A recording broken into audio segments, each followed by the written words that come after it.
आज चर्चा होगी कि स्टूडेंट्स के मैसेज आ रहे हैं, मतलब इतनी कट ऑफ वीडियो उन्होंने देख ली हैं, फिर भी हमने बता भी दिया है कि इस रेंज से ज़्यादा नहीं जाएगी। लोग कह रहे हैं कहने दीजिए, कम भी नहीं जाएगी। फिर भी बच्चे कह रहे हैं हम बहुत परेशान हैं। मैसेज यही आ रहे हैं, हम सर कट ऑफ देख देख के बहुत परेशान है, नींद नहीं आ रही है। तो देखो भाई, और दूसरी चर्चा होगी कि करंट अफेयर्स अब हम कहाँ से पढ़ें आगे के एग्ज़ाम के लिए, और इसके अलावा कि एग्ज़ाम में इम्पॉर्टेंट क्या होता है, इसकी भी चर्चा करेंगे। और चर्चा करेंगे जो अभी हमने एक रिसेंट में वीडियो डाला है उसके बारे में। तो पहले वीडियो के बारे में चर्चा कर लेते हैं। तो देखिए भाई, जो अभी रवीश कुमार वाला जो स्कूप डाला है, तो उस पर लोग कह रहे हैं आप जिस काम में अच्छे हैं वही करिए। बिल्कुल सही बात है, आपकी बात है। सर आँखों पर यही करेंगे। अगर कुछ करना भी होगा तो अलग चैनल पे कर लेंगे। अब इसमें क्योंकि मेहनत लगी तो इसमें वीडियो डाल दिया है। दूसरी बात, मेरा पर्टिकुलर किसी भी पार्टी से या कोई संबंध नहीं है। आप जो कह रहे हैं ना कि अब वो वीडियो रवीश कुमार का डाल दिया तो आप कह रहे हो कि मोदी की चाटुकारिता बंद करो, ठीक है। अभी नोट में चिप वालों का भी नंबर आएगा, उनका भी वीडियो आएगा, तब मोदी वाले सपोर्टर हमको गालियाँ देंगे। हमारी तो नीयत में गालियाँ ही लिखी हैं, तुम भी करे आओगे वो भी करे आएंगे। न्यूट्रल आदमी की समस्या ही ये है कि उसे दोनों पार्टियां करे आएंगी। तो भाई गालियाँ देते रहो, और क्या करें। चैनल छोड़ के मत जाना, मैं कह रहा हूँ इसलिए नहीं, मतलब ईगो होगी जाना है तो चले जाइए मत नहीं, आराम से देखिए, स्टडी का आपको कंटेंट मिलेगा और उन दोनों लोगों को बराबर इलाज मिलेगा। एक इस टाइप के लोग हैं जिनको इस भारत में सब कुछ खराब ही नज़र आता है, और एक जिनको इस भारत में सब कुछ अच्छा ही अच्छा नज़र आ रहा है, उनको हर चीज़ अच्छी लग रही है, इसमें जो हो रहा है वो अच्छा है। तो दोनों ही चीज़ें गलत हैं, न्यूट्रल लेके चलेंगे। और ये स्कूप है, इसको पर्सनली ना लें। अब बात करते हैं कट ऑफ की। तो देखिए हमने कितना बड़ा रिस्क लिया है इन लोगों के साथ। इनको हमने जब ट्रोल करना शुरू किया, ट्रोल इन द सेंस, देखिए क्या होता है कि जब बड़ा आदमी ट्रोल करता है, यानी बॉलीवुड एक्टर एक्ट्रेस या कोई पॉलिटिशियन, तो उसको बोलते हैं बेफिटिंग रिप्लाई। और जब हम लोग छोटे लोग उसको रिप्लाई देते हैं जिसका दूसरे पर जवाब नहीं होता है, तो उसको बोल देते हैं ट्रोलर। ये भाषा ही बहुत गंदी है, उसको ट्रोलर बोल देते हैं। तो हमने इतना बड़ा रिस्क लिया है कि इससे ज़्यादा कट ऑफ नहीं जाएगी। कुछ भी हो जाए, ये हो जाए वो हो जाओ।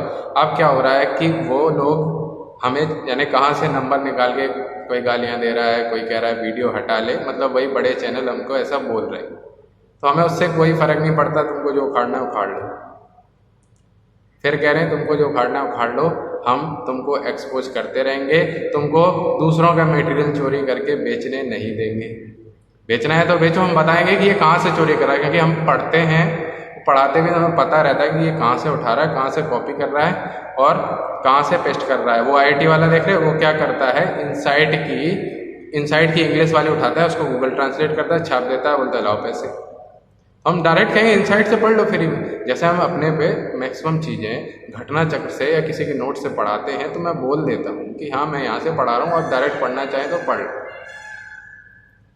और रही बात कि मान लो कट ऑफ बहुत ज़्यादा भी चली गई, तो देखो जब वीडियो 2018 का एग्ज़ाम हुआ था तो कट ऑफ कितनी गई थी, मतलब एक अंदाज़ा था कि 190 प्लस माइनस 4-5 जानी चाहिए थी, क्योंकि उसमें नेगेटिव मार्किंग थी 50%। 1/2 नहीं, 1/2 मार्क्स नहीं, 50%, माने 2 क्वेश्चन गलत होने पर 1 क्वेश्चन के मार्क्स कट जा रहे थे। तो अंदाज था कि कुछ भी हो जाए कट ऑफ 190 के आसपास रहेगी, 211 पॉइंट कुछ समथिंग रही। और फिर बाद में क्या हुआ, 1300-1400 OMR मॉडिफाइड निकले, बाद में चेंज किए। तो इसी कंडीशन में ऐसा हो सकता है कि कट ऑफ जो वो बता रहे वो जाए, लेकिन उसकी संभावना इसलिए कम लगती है क्योंकि पैट का एग्ज़ाम था, उसमें स्टार्टिंग में पता है इनको पता ही नहीं चला, जो गधे थे, गधे मतलब सेटिंग वाले, उनको ये पता ही नहीं चला कि इससे होगा क्या, कहीं ना फॉर्म नहीं डाल पाए। इस बार के पैट में ऐसा कुछ हो सकता है क्योंकि इस बार ये अवेयर है कि इससे कुछ मिलेगा। दूसरी चीज़, अब बात कर लेते हैं कि आगे आने वाली वैकेंसी की। तो उसमें भी आपको बताने चलेंगे ये लोग, हाँ, कि वीडियो की बात कर रहे थे कि फिर बाद में क्या हुआ, एग्ज़ाम कैंसिल हुआ, कि अगर इन केस ऐसा कुछ होता है तो एग्ज़ाम कैंसिल होगा, आपको फिर से मौका मिलेगा, देख लेना। लेकिन मुझे नहीं लगता कि चीटर्स की संख्या बहुत ज़्यादा है। कट ऑफ वही रहेगी, कितनी हमने बताई थी 77.75 अनरिजर्व की, उससे 2-3 नंबर बाकी पीछे कर लेना फाइनल, और उसमें भी 1-आध नंबर ऊपर नीचे। 80 तो क्रॉस नहीं कर रही है, और हो सकता है 70 ही रह जाए, ये है, ये ध्यान रखना, ठीक है। अब बात करते हैं कि इम्पोर्टेंट क्या होता है एग्ज़ाम में, इम्पोर्टेंट क्या होता है। अब एग्ज़ाम करीब आ रहा है, लास्ट में। तो इम्पोर्टेंट क्या होता है? देखिए इम्पोर्टेंट कुछ भी नहीं होता है, इम्पोर्टेंट हर साल के हिसाब से होता है। इस साल कोई चीज़ इंपॉर्टेंट है, हो सकता है अगले साल वो इम्पोर्टेंट ना रही हो। और वो होता क्या है, लोग क्या करते हैं, इंपॉर्टेंट में प्रीवियस गूगल सर्च किया, उठाया, इंपॉर्टेंट आपको पढ़ाया और खत्म। इंपॉर्टेंट आपको पता करना है, किसी से मत पूछिए, आप खुद लिखिए, माने नोट्स पकड़िए और आप सोचिए कि अगर आप खुद एग्जामिनर होते तो आप क्या करते, आप कौन से क्वेश्चन पूछते। एक चैप्टर से 20 से 30 क्वेश्चन निकालिए, अगर 20 चैप्टर 400 क्वेश्चन आपको इंपॉर्टेंट तैयार हो जाए। इंपॉर्टेंट मतलब आप एग्जामिनर होते तो क्या करते। यही हम लोग अपने ग्रेजुएशन के समय करते थे वन नाइट स्टडी में, कि अगर मैं एग्जामिनर होता तो कौन से क्वेश्चन पूछते, और सुबह 80% क्वेश्चन वही मिलते थे। अभी भी यही करते हैं। यहाँ तक कि जब हमने यूपीएससी का फर्स्ट अटैम्प्ट दिया, मुझे तब कोविड था, 3 महीने पढ़े रहे। तुमने कहा पढ़े पढ़े क्या करें, तो एक टीचर थे मधुकर कोटवे सर, मैं उनका नाम इसलिए ले रहा हूँ कि एकमात्र टीचर, आप भी उनको देखेंगे जाके, कोई फालतू बात नहीं, कोई लफाजी नहीं, कोई हवाबाजी। उनसे हमने मात्र 3 सब्जेक्ट ही पढ़ पाए, 3 महीने में बीमार तो थे ही, और उन्हें 3 सब्जेक्ट से हमारे आगे, उसमें यूपीएससी में 60 मार्क्स, 60 प्लस थे, कुछ ऐसे ही था, 60 मार्कशीट पड़ी हुई है। और सीसेट में तो 112 थे ही थे, इस बार भी सीसेट में 118 है। तो कहने का मतलब ये है कि आप एक किसी टीचर पे भरोसा करिए, लेकिन भरोसेमंद टीचर पे लफाज पे नहीं। उन्होंने बहुत कम मटेरियल दिया था, उससे हमने नोट्स बनाए थे, अभी भी हमारे पास नोट्स पड़े हैं, चाहिए तो टेलीग्राम लिंक पे जाके ले लेना। उनसे ही इतना आ गया कि 3 सब्जेक्ट, जिसमें हमें क्या आती थी, पॉलिटी आती थी, इकोनॉमिक्स आती थी और एनवायरनमेंट आती थी उस समय यूपीएससी लेवल की, बस इसमें ही हो गया। ना मुझे करंट अफेयर्स आती थी, ना मुझे हिस्ट्री आती थी यूपीएससी लेवल की, तो भी इतना अच्छा काम हो गया था। और साइंस टेक तो कभी पढ़ी नहीं थी, तो उससे क्वेश्चन गलत हो गया। तो एक सोर्स पे भरोसा करिए, और उस सोर्स पे भरोसा करने के बाद उस सोर्स को बार बार पढ़िए, और उससे स्वयं इंपॉर्टेंट क्वेश्चन निकालो। इंपॉर्टेंट निकालोगे कैसे, प्रीवियस ईयर देखिए, उसके बाद आप सोचिए कि अगर मैं एग्जामिनर होता, मैं क्वेश्चन बनाता, तो कौन से क्वेश्चन बनाता। उन क्वेश्चन को आप वहाँ से निकालिए, तो अपनी कॉपी में अलग से नोट करिए, उनको बार बार पढ़िए, और देखना एग्जाम में वही आएंगे। सिंपल सी ट्रिक है, कोई ना मैं खुदा हूँ ना दूसरा टीचर खुदा है कि मेरे से आता है तुम्हारे से आता है। देखिए सबका कंटेंट एक ही होता है, सब इधर उधर से चिपकाते हैं, अपना नाम डालते हैं, है तो मेन तो बुक में ही है, बस इंपॉर्टेंट कहाँ से निकालते हैं। इंपॉर्टेंट मतलब अगर मैं एग्जामिनर होता तो क्या होता। ठीक है, अब बात करते हैं करंट अफेयर कहाँ से पढ़ें और कितना पढ़ें।